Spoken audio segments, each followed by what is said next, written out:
Alaikum salam wa rahmatullahi wa barakatuh. Umuvandimwe arabaza ku mpano ahawe n'uwo yahaye ideni.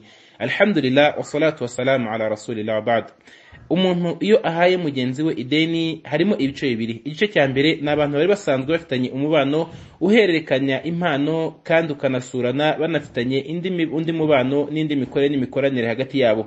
Abangaba iyo ya mpano cyangwa se rya deni ribayeho ntago ryica za mpano zari zisanzwe na bwa buzima bari babanyemo na bwa bushuti bari bafitanye burakomeza, ibyo ngibyo ntacyo bitwaye. Igice cya kabiri ni icy'umuntu mutari mufitanye uwo mubano cyangwa se ngo muhane impano n'ibindi nk'ibyo ngibyo ngo musurane munatumirane, hanyuma wamara kumuha ideni agatangira kujya agutumira cyangwa se agashaka kuguha impano n'ibindi nk'ibyo ngibyo.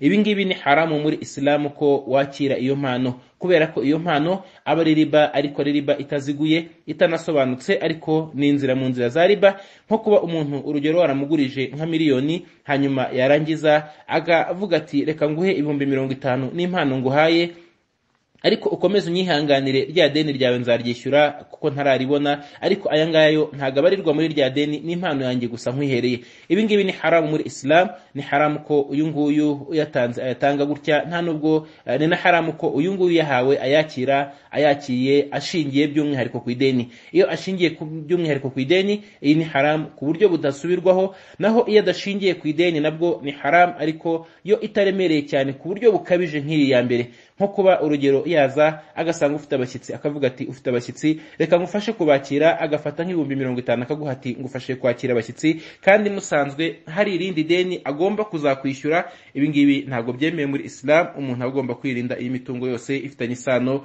na riba kandi ishobora no kuganisha kuri riba, kuko ari nayo ntandaro ya riba. Wallahu a'lam.